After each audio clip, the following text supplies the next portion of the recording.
ಎಲ್ಲ ಗೊಂದಲಕ್ಕೆ ತೆರೆ ಎಳೆಯುವಂತ ಪ್ರಯತ್ನ ಕಾಂಗ್ರೆಸ್ ಮಾಡ್ತಾ ಇದ್ರೆ ಇದಕ್ಕೆ ವಿಪಕ್ಷಗಳು ಟೀಕಿಸ್ತಾ ಇವೆ. ಬ್ರೇಕ್ಫಾಸ್ಟ್ ವಿಚಾರಕ್ಕೆ ಸಂಬಂಧಪಟ್ಟಂತೆ ಅವ್ರ ಮನೇಲಿ ಇವ್ರು ತಿಂಡಿ ತಿನ್ನೋದು, ಇವ್ರ ಮನೇಲಿ ಅವ್ರು ತಿಂಡಿ ಮಾಡೋ ವಿಷಯನೇ ದೊಡ್ಡ ಚರ್ಚೆ ಆಗ್ತಾ ಇದೆ ಅಂತ ಸಿಟಿ ರವಿ ವ್ಯಂಗ್ಯವಾಡಿದ್ದಾರೆ.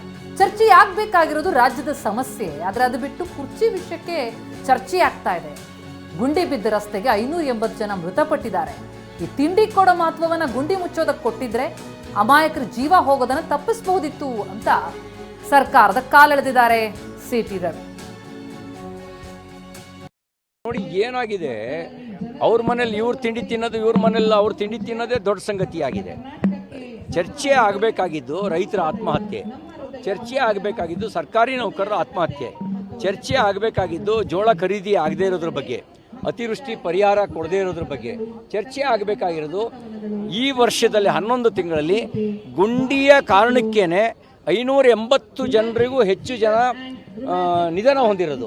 ಅದೊಂದು ರೀತಿಯಲ್ಲಿ ಸರ್ಕಾರಿ ನಿರ್ಲಕ್ಷ್ಯದ ಕೊಲೆ. ಇದು ಚರ್ಚೆ ಆಗಬೇಕಿತ್ತು. ದುರ್ದೈವ ಸಂಗತಿ, ಅವ್ರ ಮನೇಲಿ ಇವ್ರು ತಿಂಡಿ ತಿನ್ನೋದು ಚರ್ಚೆ, ಇವ್ರ ಮನೇಲಿ ಹೋಗಿ ಅವ್ರು ತಿಂಡಿ ತಿನ್ನೋದು ಚಂದೆ. ಅದು ರಾಷ್ಟ್ರೀಯ ವಿಷಯನಾ?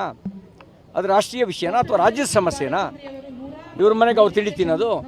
ಗುಂಡಿನಲ್ಲಿ 580 ಜನ ಸತ್ತಿದ್ದಕ್ಕೆ ಯಾರು ಹೊಣೆ? ಇವರೇ ತಾನೇ ಹೊಣೆ. ಈ ತಿಂಡಿಗೆ ಕೊಡಬೇಕಾದ ಮಹತ್ವದ ಕಾಲಭಾಗವನ್ನು ಗುಂಡಿ ಮುಚ್ಚೋದಕ್ಕೆ ಕೊಟ್ಟಿದ್ರೆ ಅಮಾಯಕರ ಜೀವ ಹೋಗೋದನ್ನು ತಪ್ಪಿಸ್ಬೋದಾಗಿತ್ತಲ್ಲ, ರೈತರ ಆತ್ಮಹತ್ಯೆಯನ್ನು ತಪ್ಪಿಸ್ಬೋದಾಗಿತ್ತಲ್ಲ. ಯಾವುದು ಮಹತ್ವ? ಇವ್ರು ತಿಂಡಿ ತಿನ್ನೋದು ಮಹತ್ವನಾ? ದೊಡ್ಡ ಸಂಗತಿನ? ಅದಕ್ಕೆ ನಾನು ಕೇಳಲಿಕ್ಕೆ ಬಯಸ್ತೇನೆ, ವಿಷಯಾಂತರ ಆಗೋದು ಬೇಡ. ರಾಜ್ಯದ ಜ್ವಲಂತ ಸಮಸ್ಯೆಗಳ ಬಗ್ಗೆ ಚರ್ಚೆ ಆಗಲಿ.